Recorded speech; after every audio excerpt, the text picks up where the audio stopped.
दोस्तों, आज के इस गौतम बुद्ध की शिक्षाप्रद कहानी से आपको बहुत कुछ सीखने को मिलने वाला है, इसलिए इस कहानी को अंत तक जरूर पढ़ें। दोस्तों, एक बार गौतम बुद्ध अपने भिक्षुओं के साथ एक वृक्ष के नीचे बैठे विश्राम कर रहे थे। उस वृक्ष की छांव में बुद्ध अपने भिक्षुओं की जिज्ञासा दूर कर रहे थे। बुद्ध के सभी भिक्षु एक एक करके उनसे प्रश्नों पूछ रहे थे और गौतम बुद्ध उनके प्रश्नों के उत्तर दे रहे थे।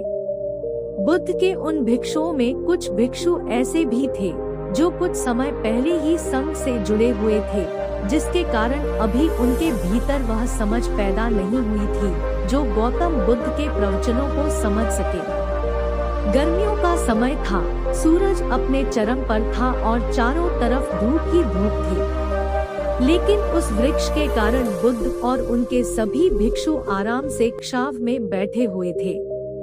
इतने में ही गौतम बुद्ध के एक भिक्षु की नजर एक बूढ़े व्यक्ति पर पड़ती है जो उस वृक्ष के पास से ही गुजर रहा था। वह भिक्षु उस बूढ़े व्यक्ति को देखकर अचानक से ही हंसने लगता है। उस बूढ़े व्यक्ति की उम्र बहुत ज्यादा हो गई थी। उस बूढ़े व्यक्ति के हाथ में एक डंडा था जिसका सहारा लेकर वो बूढ़ा व्यक्ति अपनी मंजिल तक पहुंचने का प्रयास कर रहा था। उस बूढ़े व्यक्ति का शरीर की हड्डियों का ढांचा मात्रा था।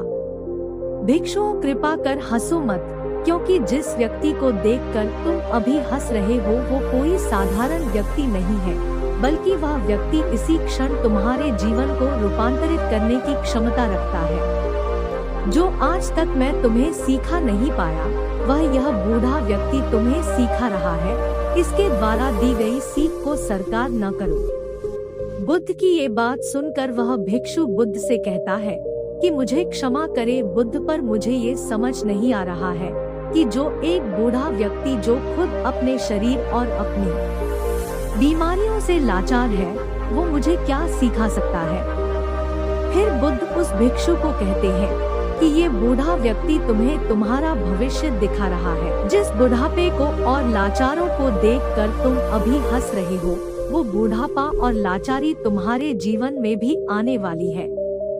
वह बूढ़ा व्यक्ति तुमसे कह रहा है कि अभी समय है, इस स्वस्थ शरीर को अच्छे कर्म करने के लिए उपयोग करो। अगर तुम्हारे ये स्वस्थ शरीर तुम्हारे हाथ से निकल गया तो फिर से वापस नहीं आएगा, और अभी तुम्हारे ये शरीर सही से काम कर रहा है, जैसे कि तुम्हारे हाथ, पैर, आँख, कान और ये सभी चीजें सही से काम कर रही है।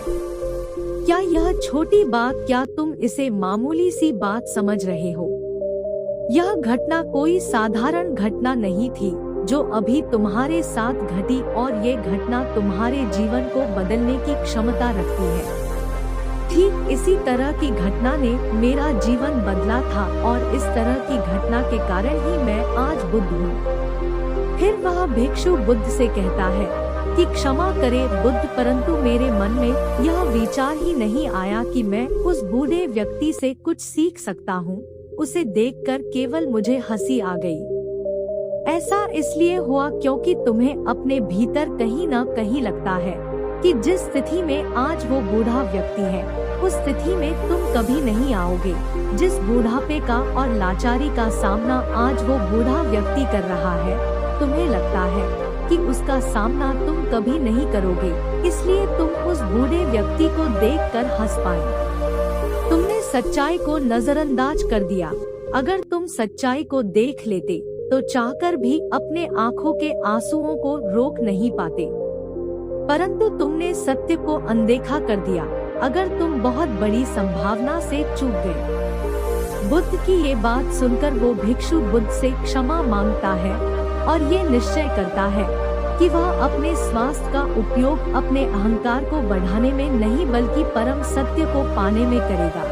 दोस्तों, जो लोग इस कहानी को पढ़ रहे हैं, हो सकता है कि आप बड़ी बड़ी समस्याओं में हो, या हो सकता है कि आप परेशानियों में हो, लेकिन फिर भी एक बात को हमेशा ध्यान में रखना है कि जब तक आपका स्वास्थ्य ठीक है, तब तक आप किसी भी बड़ी से बड़ी समस्या से बाहर आ सकते हैं। इसलिए बुद्ध ने कहा है कि हमारा स्वास्थ्य हमारा सबसे बड़ा उपहार है, जो हमें इस सृष्टि से मिला हुआ है, इसलिए इसका उपयोग सही से करें।